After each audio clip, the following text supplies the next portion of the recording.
గురజాది గారు 'ఉస్తాద్ భగత్ సింగ్' సినిమా చూసొచ్చాం. ఏంటి పరిస్థితి? ఏమిటి పరిస్థితి అంటే చాలా బాధాకరమైన విషయమే అది.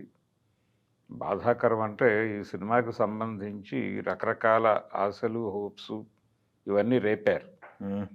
తీరా థియేటర్‌లోకి వెళ్ళిన తర్వాత వాళ్ళు చెప్పిన మాటల్లో ఒకటి వాస్తవం. హ్మ్. పవన్ కళ్యాణ్ స్క్రీన్ స్పేస్ చాలా ఎక్కువుంటుంది ఈ సినిమాలో. ఇదే మా సెల్లింగ్ పాయింట్ అన్నాడాయన. అది నిజమే. హ్మ్. స్క్రీన్ స్పేస్ కంపారిటివ్‌గా 'ఓజీతో' పోలిస్తే ఎక్కువే ఉంది. అయితే స్క్రీన్ స్పేస్‌ని ఎలా యుటిలైజ్ చేసుకున్నారు హ్మ్. అనే యాంగిల్‌లోకి వెడితే చాలా గందరగోళం కనిపిస్తుంది. ఓకే. అంటే సినిమా కథగా వీళ్ళు ఫ్రేమ్ చేసుకోలేదు ప్రాపర్‌గా. అంటే మనకి మొదట్లో ఒక డౌటు చాలా కాలం రీసెంట్‌గా ఈ మధ్య వరకు నడిచినటువంటి ఒక ప్రచారం ఉంది. 'తేరీ రీమేక్' అన్నట్టుగా. అయితే ఇది 'తేరీ రీమేక్' కాదు. హ్మ్. ఇది డిఫరెంట్. వీళ్ళు సొంత కథే రాసుకున్నారు. ఈ సొంత కథ వీళ్ళు తెరకెక్కించిన విధానం చూసిన తర్వాత నాకేమనిపించిందంటే, హ్మ్. మనకి ఒక పాత సామెత ఉంది. కొత్త కథలు, కొత్త ఆలోచనలు తెలుగులో పుట్టవు. అది పరభాషలో పుడితే తీసుకొచ్చి అడాప్ట్ చేయటం తప్ప అని అనేవారు. హ్మ్. ఇప్పుడు అది ఆ అవకాశం ఉండట్లేదు. ఎందుకంటే ఓటీటీలు రావటం వలన, ఇంటర్నెట్ ప్లాట్‌ఫార్మ్స్ వచ్చేసిన తర్వాత రీమేక్ చేయటం అనేది అసాధ్యంగాను అది అసలు సాధ్యమయ్యే వ్యవహారంగా లేకుండా అయిపోయింది. హ్మ్. ఈ పరిస్థితుల్లో ఓన్ కంటెంట్‌తో రావాల్సినటువంటి అనివార్యత ఉంది ప్రతి ఒక్కరికి. ఈ అనివార్యతని ఫేస్ చేసే పద్ధతిలో అలాగే పక్క భాషల్లో వస్తున్నటువంటి సినిమాలు, వాటి తాలూకా రేంజు, పెరిగినటువంటి ప్రేక్షకుల స్థాయి, వీటన్నిటిని బేరీజు వేసుకొని కథలు రాయటంలో ఎక్కడో పొరపాటు జరుగుతోంది అనేది బలంగా అనిపించింది. హ్మ్. పైగా పవన్ కళ్యాణ్ లాంటి హీరోని పెట్టుకుని ఆయనకి 2 అడ్వాంటేజెస్ ఉన్నాయి. ఇప్పుడు పొలిటికల్ సినిమా తీస్తే ఇబ్బందవుతుందేమో లాంటి అభిప్రాయాలు కూడా అనవసరం. హ్మ్. రాజకీయ అభిప్రాయాలతో బలమైనటువంటి సినిమా చేయొచ్చు. వ్యవస్థలో ఉన్న లోపాలు చెబుతూ అద్భుతమైనటువంటి కథలు తయారు చేసుకోవచ్చు. కానీ జనాలు ఏమాత్రము అంటే అందరూ చూసినటువంటి రకరకాల సినిమాల్లో నడిచినటువంటి సన్నివేశాలన్నిటినీ కలిపి ఒక చోట సెట్ చేసి ఒక స్క్రిప్ట్ హడావిడిగా అల్లినట్టుగా కనిపించింది. కానీ దీనికి చాలా టైం తీసుకున్నారు. హ్మ్. ఈ సినిమా కరోనా కంటే ముందు మొదలైనటువంటి ఆలోచన. అంటే నాకు తెలిసి మధ్యలో కథ మారిందనేది చెప్తున్నారు. అంటే మేము ఈ అనుకున్న కథ వేరు, ఇది కథ మారింది అని చెప్పేసి ఆయన ఒక స్టేట్మెంట్ ఇచ్చారు చూసారా? హరీష్ శంకర్ చెప్పిందేంటంటే, హ్మ్. నేను మొదట ఆయన్ని స్టైలిష్‌గా చూపించాలి. నాకు ఆ అవకాశం దానిలో దొరకలేదు అన్నాడాయన. హ్మ్. ఏది 'గబ్బర్ సింగ్‌లో' పవన్ కళ్యాణ్‌ని నేను చూపించాలనుకున్న స్టైలిష్‌గా చూపించలేకపోయాను. కాబట్టి ఆ వాక్యూమ్‌ని ఫిల్ చేసుకోవటానికి ఈ అవకాశాన్ని వినియోగించుకోదలుచుకున్నాను అని చెప్పి, కాలేజీ బ్యాక్‌డ్రాప్‌లో ఒక కథ అనుకున్నాను అన్నాడాయన. కాలేజీ బ్యాక్‌డ్రాప్‌లో అనుకున్నటువంటి కథని ఇలా మార్చాను. ఒక కాప్‌గా మార్చాను అని చెప్పాడాయన. హ్మ్. సరే మార్చినప్పటికీ ఏం చేసినా, ఏం చేసినా గానీ కథలో ఒక పర్పస్ ఉండాలి. పర్పస్ ఉండాలి. ఒక టార్గెట్ ఉండాలి. అది మిస్ అయింది. లైన్ ఏం తీసుకున్నారు అనేది అసలు కథ ఏంటి? 'ఉస్తాద్ భగత్ సింగ్' కథ. 'ఉస్తాద్ భగత్ సింగ్' అంటే మనకి కథగా చెప్పుకుంటూ వెళ్తే చాలా రెఫరెన్సులు కనిపిస్తాయి. హ్మ్. అంటే ఉదాహరణకి రాజకీయంగా ఉన్నత పదవుల్లోకి ఎదిగినటువంటి ఒక నాయకుడు, ఆయన ఇన్స్పిరేషన్‌తో నడిచేటువంటి ఒక అనాథ అయినటువంటి యువకుడు, ఆయన స్టూడెంటు హ్మ్. అనగానే మనకి ఇమ్మీడియేట్‌గా 'అంకుశం' అనేటువంటి సినిమా గుర్తొస్తుంది. ఓహ్! రాజశేఖర్ గారి 'అంకుశం'. రాజశేఖర్‌ది. ఓకే. అందులో ఓకే. ఓకే. నేరుగా ఎంఎస్ రెడ్డి గారు చేసినటువంటి క్యారెక్టరు, హ్మ్. ఆ క్యారెక్టర్‌కి ఉండేటువంటి అసలు ఆ క్యారెక్టరే టోటల్ డిఫరెంట్‌గా డీల్ చేశారు. డీల్ చేశారు. ఆ క్యారెక్టర్‌లో ఆయన నటించటం వలన వచ్చినటువంటి కళ చాలా అంటే నిజంగానే ప్రజల కోసం పనిచేసేటువంటి ఒక మనిషిలో కనిపించే ఆ తపన ఇవన్నీ కనిపిస్తాయి ఆ క్యారెక్టర్‌లో. అలాగే వాళ్ళు నడిపినటువంటి సీన్స్ కూడా అలాగే నడిపారు. హ్మ్. ఇక్కడికొచ్చేసరికి లిమిట్ అయిపోయింది. అంటే వీళ్ళు పొలిటికల్ ఏరియాలో పెద్దగా సీరియస్‌గాను వెళ్ళలేదు. వెళ్ళకుండా ఆ గ్యాప్‌ని ఉగ్రవాదము ఇలాంటి ఎలిమెంట్స్‌తో ఫిల్ చేసేటువంటి ప్రయత్నం చేశారు. హ్మ్. డ్రగ్సు, హ్మ్. మాఫియా ఈ ఎలిమెంట్స్‌తో నింపుకుంటూ వెళ్ళి మధ్యలో ఒక లవ్ ట్రాక్ పెట్టి, ఆ లవ్ ట్రాక్‌ని ఈ మాఫియాతో లింక్ చేసి, అక్కడి హ్మ్. నుంచి ఒక రివెంజ్ ప్రోగ్రామ్‌ని డీల్ చేసి, ఈ ఈ హడావిడిలో వాళ్ళు ఏం చెప్పదలుచుకున్నారు అనేది కన్ఫ్యూజన్ అయిపోయింది. అలాగే వీళ్ళు మెయిన్ విలన్గా ఒక క్యారెక్టర్ అనుకున్నారు. అవును. ఈ క్యారెక్టర్కి అది కూడా అక్కడే లొకేట్ చేశారు, పొలిటికల్ ఏరియాలోనే లొకేట్ చేశారు. పొలిటికల్ ఏరియాలో లొకేట్ చేసినటువంటి ఆ క్యారెక్టర్కి అనేక లింకులు ఇచ్చారు.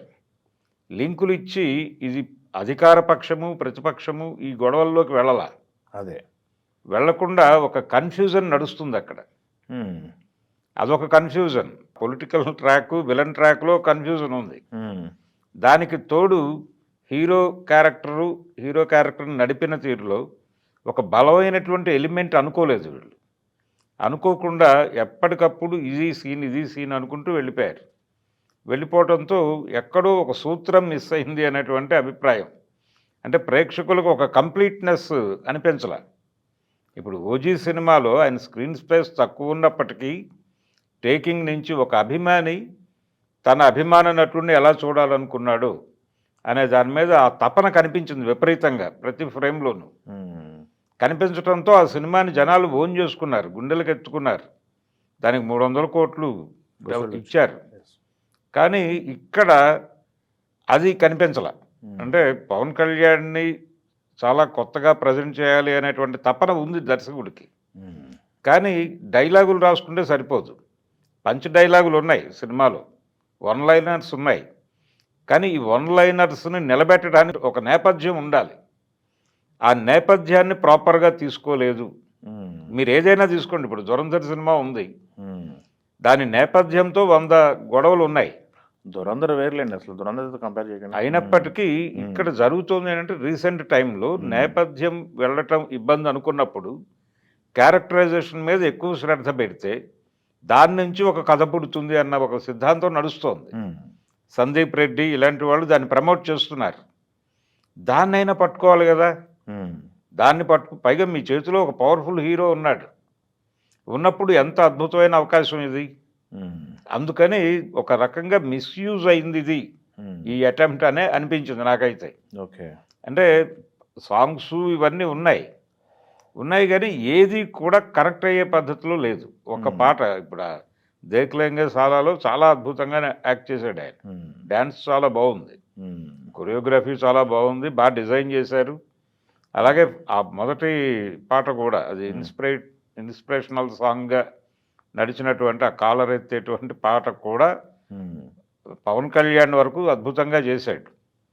అయితే మనకి అది సాంగ్గా బయటకు వచ్చినప్పుడే ఆ మేకింగ్లో ఎక్కడో ఒక డల్నెస్ కనిపించింది. హ్మ్. అది లేకుండా మేనేజ్ చేయాలి కదా. అంటే షార్ట్ మీరు హీరో బాధ్యతో లేకపోతే కొరియోగ్రాఫర్ ఇదో అనలేం. మీరు ఎడిటింగ్ దగ్గర నుంచి దానిలో ఏ మెరుపులు మెరిపించాలో అవన్నీ మీరు చేయాలి. అది కనిపించాల. హ్మ్. అందుకని ఎక్కడో తేడా జరిగింది అనేటువంటి ఒక పెయిన్, హ్మ్. ఒక బాధతో బయటకు వస్తున్నటువంటి పరిస్థితి థియేటర్ నుంచి. ఓకే. అందుకని ఇది పవన్ కళ్యాణ్ని మనం ప్రతి షాట్లోనూ ప్రతి సీన్లోనూ చూసాము అనేటువంటి ఒక సంతృప్తి ఉంది తప్ప ఎందుకు చూసాం ఒక పర్పస్ హ్మ్. లేదు ఆ క్యారెక్టర్లో. ఒక పర్పస్ లేదు, ఒక ట్రావెల్ లేదు. ఈ ట్రావెలు పర్పస్ రెండు మిస్ అవటం వలన కథ ఎటో తిరిగింది. హ్మ్. మధ్యలో అనేక ఎలిమెంట్స్ పట్టుకొచ్చాడు. వాళ్ళు ఒక చిన్న రథం ఇదేదో జరగబోతుంటే, ఒక రథయాత్ర జరగబోతుంటే అడ్డుకోవడాలు, హ్మ్. దాడి చేయటాలు, ఇలాంటివన్నీ పెట్టి జనాల్ని కొంచెం ఎమోషనలైజ్ చేసే ప్రయత్నం జరిగింది. కానీ ప్రతిదీ హీరో ఎంట్రీకి వాడుకున్నటువంటి ఎలివేషన్ వ్యవహారం లాగానే కనిపించింది. ఓకే. దాని కొనసాగింపు ఉండదు. ఎందుకు వీళ్ళందరూ కలిసి ఏదో సాధించాలని అనుకుంటారు, ఆ అనుకున్నటువంటి వ్యవహారం ఏమిటో క్లారిటీ ఉండదు.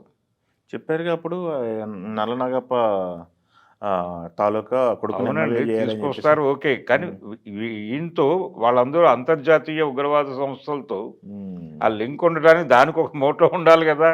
ఓకే. ఇతన్ని ఒక పావుగా వాడుతున్నారు వాళ్ళు అనటానికి ఒక ఎస్టాబ్లిష్మెంట్ ఉండాలి కదా. ఒక డైలాగులో చెప్పారుగా, పవర్ నీకు ఇస్తామని చెప్పేసి. పవర్ ఇచ్చినప్పటికీ హ్మ్. దాని తాలూకా వాళ్ళ పర్పస్ ఏమిటి అనేది ఒకటి. ఇంకోటి చూసారా మీరు అక్కడ? ఎందుకంటే లక్షల మంది వస్తారు, లక్షల మందికి ఓటర్ కార్డులు ఉంటాయి, ఆధార్ అదే కార్డులు ఉంటాయి. అది ఓకే, అది నడిపాడు. అయితే దానికి సంబంధించి ఇప్పుడు పౌరసత్వ చట్ట సవరణ అనేటువంటి ఒక కార్యక్రమం జరుగుతోంది. హ్మ్.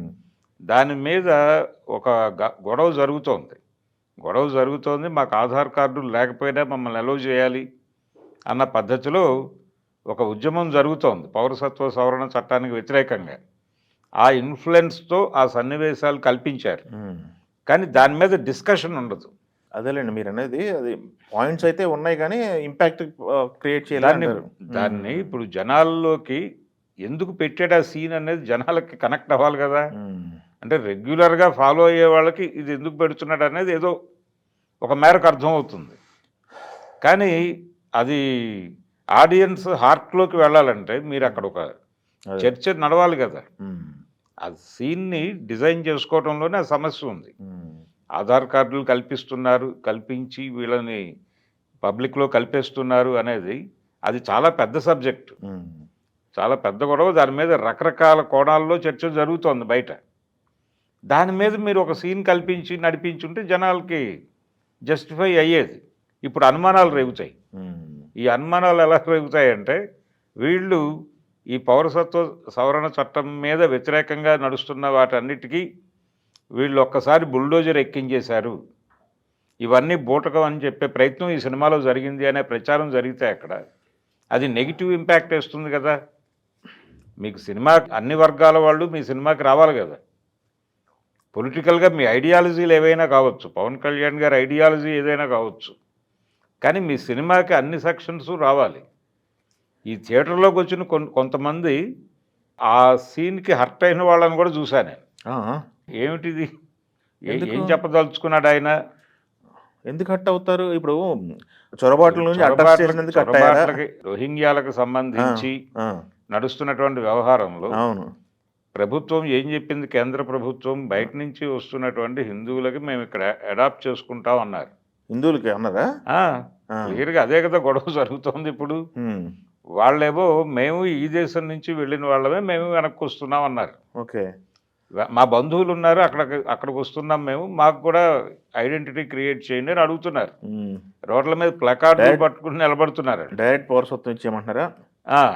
అంటే మమ్మల్ని మేము ఇక్కడ బతకడానికి వచ్చాం, మాకు ఏదో పద్ధతిలో అలో చేయండి. వాళ్ళని ఎలా అలో చేస్తున్నారు మమ్మల్ని, ఇప్పుడు నేపాల్ నుంచి అటు నుంచి వస్తున్న వాళ్ళని అలో చేస్తున్న పద్ధతిలోనే మమ్మల్ని కూడా చూడండి అని వాళ్ళు ప్లకార్డులు పట్టుకుని నిలబడుతున్నారు రోజు వెళ్ళి అక్కడ. కాబట్టి ఆ నిలబడుతున్న జనాలు కూడా సినిమాకి వస్తారు కదా, ఆ వచ్చిన వాళ్ళకి ఇదేమిటి, ఇదేదో బుల్డోజ్ చేస్తున్నారు అనే అభిప్రాయం కలుగుతుంది. అలా కాకుండా అక్కడ మీరు ఒక సన్నివేశాన్ని క్రియేట్ చేసి జనాలకి దాని మీద మీ స్టాండో లేకపోతే మీరు జెన్యూన్ అనుకుంటున్నటువంటి స్టాండో ఏదో ఒకటి మాట్లాడాలి కదా. ఆ డిస్కషన్ లేకుండా అలా పేర్చుకుంటూ వెళ్ళిపోయారు. ఓకే. ప్రతిదీ ఓకే. ఈ పేర్చుకుంటూ వెళ్ళిపోవడం వలన ఏమవుతుందంటే ఒక కంప్లీట్నెస్ అనిపించదు సినిమా. ఓకే. అలా జరిగింది అది. మ్యూజిక్ విషయానికి వస్తే ఇద్దరు మ్యూజిక్ డైరెక్టర్లు చేశారు. బ్యాక్గ్రౌండ్ స్కోరు తన పద్ధతిలో తాను చేసుకుంటూ వెళ్ళిపోయాడు. ఆయన ఎలివేషన్స్ ఇచ్చుకుంటూ వెళ్ళిపోయింది. సాంగ్స్ వరకు దేవిశ్రీ ప్రసాద్ కంట్రిబ్యూషన్ బాగానే ఉంది. అంటే టెక్నికల్గా ఎవరి కష్టం ఎవరు పడ్డారు. కాకపోతే నాకు ఎడిటింగు తర్వాత కెమెరా ఇంకొంచెం షార్ప్గా ఉంటే బాగుండేది అనిపించింది. అంటే ఓజీ చూసినటువంటి ఇన్ఫ్లుయెన్స్, ఓజీలో అతను నడిపించినటువంటి తెర మీద కథను నడిపించిన తీరు చాలా హై రేంజ్లో ఉంటుంది. అది మీకు ప్రతి యాక్షన్ ఎపిసోడ్ టేక్ చేయటము, అలాగే పాటలకు సంబంధించినటువంటి ఎడిటింగ్ పద్ధతి, ఆ మెరుపులు మెరిపించటం అవి ఉండాలి కదా.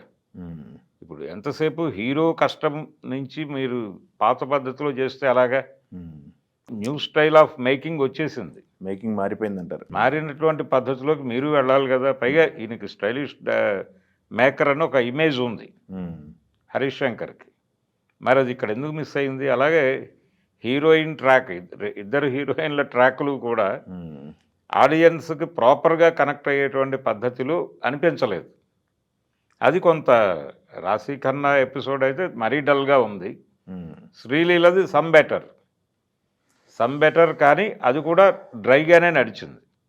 ఈ డ్రైనెస్ ఉండకూడదు సినిమాలో, పర్టికులర్గా పవన్ కళ్యాణ్ సినిమాలో. గబ్బర్ సింగ్లో ఆ డ్రైనెస్ ఉండదు. కోట శ్రీనివాసరావు క్యారెక్టర్ కానీ, శృతి హాసన్ క్యారెక్టరు, వాళ్ళ మధ్య ఉండేటువంటి కాన్ఫ్లిక్టు చాలా ప్రతిదీ చాలా బాగా తయారు చేసుకున్నారు. ఆ శ్రద్ధ మిస్ అయింది ఈ సబ్జెక్ట్ విషయంలో అనేది పెయిన్. అంటే బయటకొచ్చేటప్పుడు ఆడియన్స్‌లో ఉత్సాహం ఉండాలి గదా! పాత రోజుల్లో ఒక డైరెక్టర్ గారు చెప్పేవాడు. అంటే ఒక మాస్ సినిమా చూసి బయటకొచ్చేటువంటి ప్రేక్షకుల్లో ఆ హీరో ఆవహించాలి వాళ్ళని అని. అలా హీరో ఆవహించి బయటకొస్తున్నటువంటి పద్ధతిలో లేరు ప్రేక్షకులు. ఓకే. అందుకని ఇక పర్వాలేదు అంటే అభిమానులు కూడా యావరేజ్ టు అబోవ్ యావరేజ్ అని మాట్లాడేస్తున్నారు. అలా ఉండకూడదు. అలా పైగా ఇంకో హీరో అయితే వేరే గొడవ. పవన్ కళ్యాణ్ ఆయన సినిమాలు చేస్తాడా? చేయడా? అనేటువంటి ఒక కన్‌ఫ్యూజన్‌లో చేస్తాను అని ఆయన కూడా చెప్పాడు కన్ఫర్మ్ చేసి. అదే. చెప్పిన టైంలో ప్రాపర్‌గా యుటిలైజ్ చేసుకోవాలి. ఆయన ఇచ్చే అవకాశాన్ని ప్రాపర్‌గా యుటిలైజ్ చేసుకుని ఇక్కడ టోటల్‌గా ఎటువైపు నుంచి చూసినప్పటికీ హరిశంకరే బోన్‌లో నిలబడాల్సినటువంటి పరిస్థితి. ఓకే. ఏ యాంగిల్‌లో చూసినప్పటికీ. పవన్ కళ్యాణ్ తన పద్ధతిలో తాను ఆ కథకి తానేమి ఇవ్వగలడో అది ఇచ్చాడాయన. ఓకే. దాన్ని ఎలా వాడుకోవాలి అనేది మీరు డిజైన్ చేసుకోవాలి. అలాగే ఆ పిల్లవాడి క్యారెక్టరు అంటే చైల్డ్‌హుడ్ నుంచి మొదలవుతుంది ఆ క్యారెక్టరు. ఆ నడిపే దీనిలో గౌతమి లాంటి ఆర్టిస్ట్‌ని తీసుకున్నారక్కడ. తీసుకున్నప్పుడు దాన్ని కూడా హార్ట్ టచింగ్‌గా నడపగలిగి ఉండాలి. అది కూడా ఒక చిన్న బ్లాక్‌గా తయారైంది. ప్రతిదీ ఏ బ్లాక్ ఆ బ్లాక్ బానే అనుకున్నారు. అనుకోవటం దాన్ని రూటెడ్‌గా జనాలకి లింక్ చేయాలి. చెబితే తప్ప తెలియట్లేదు జనాలకి. బయటకొచ్చిన తర్వాత ఈ సీన్ ఉంది గదా! ఈ సీన్ ఉంది కదా! అని చెప్తే తప్ప అర్థం కాని పరిస్థితి ఉండకూడదు. ఓకే. కమర్షియల్ సినిమాలో. ఓకే. అందుకని ఇది ఏదో అద్భుతం చూడటం కోసం పైగా హై ఎక్స్‌పెక్టేషన్స్‌లో లోపలికెళ్తారు జనాలు. ఆ ఎక్స్‌పెక్టేషన్స్‌కి ఏమాత్రం తగ్గినా గానీ అది ఇబ్బందిగానే ఫీల్ అవుతారు. ఓకే. వాళ్ళు ఒక 50 గ్రాములు తగ్గినా గానీ 50 కిలోలు తగ్గినట్టుగా ఫీల్ అయ్యే పరిస్థితి ఉంటుంది. దీన్ని దృష్టిలో పెట్టుకుని వెళ్ళాలి. రెండోది ఆల్రెడీ ఈ సినిమాకి ముందు నుంచే ఒక ప్రచారం ఉంది.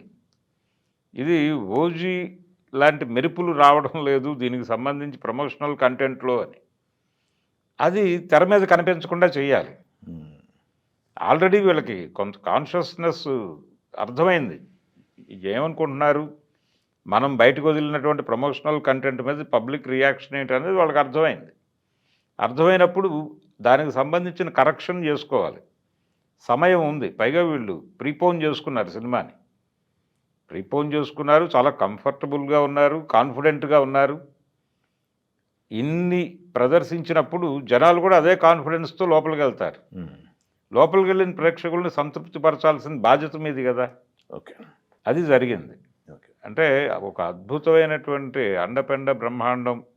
కాంబినేషన్ ఇది. మంచి కాంబినేషను. ఓ మంచి కాంబినేషను. దానిలో అంబోతు రంకె వేసినట్టు అంటాడాయన. అలా కాకుండా ఉండాల్సింది సినిమా. కొంత డిసప్పాయింట్‌మెంటు ఒకటే సాటిస్ఫాక్షన్ ఏంటంటే పవన్ కళ్యాణ్‌ని వాళ్ళు చెప్పిన పద్ధతిలో సినిమా నిండా చూసుకునేటువంటి ఒక అవకాశం అయితే కల్పించారు. అది అభిమానులకు ఒక రకంగా విందు భోజనమే. ఓకే. అలాగే వివిధ వేరియేషన్స్‌లో ఆయన క్యారెక్టర్‌ని నడిపిన తీరు, ఆయా సన్నివేశాల్లో ఆయన ఎక్స్‌ప్రెషన్సు అంటే తనకున్న పరిధిలోనే ఎంటర్‌టైన్ చేయడానికి కూడా ఆయన పడినటువంటి తపన ఇవన్నీ కనిపించినాయి. ఓకే. అవన్నీ ఓకే. అవే నిలబెట్టినాయి సినిమాని ఆ మేరకైనా. ఓకే. వీటికి గనక ఒక ప్రాపర్ నేపథ్యాన్ని అల్లుకుని ఈ సన్నివేశాలనన్నీ జస్టిఫై చేసే పద్ధతిలో ఒక స్క్రీన్ ప్లే తయారు చేసుకుని ఉంటే నెక్స్ట్ లెవెల్‌లో వెళ్ళేది సినిమా. అది పెయిన్ అంతకుమించి ఏం లేదు. Thank you.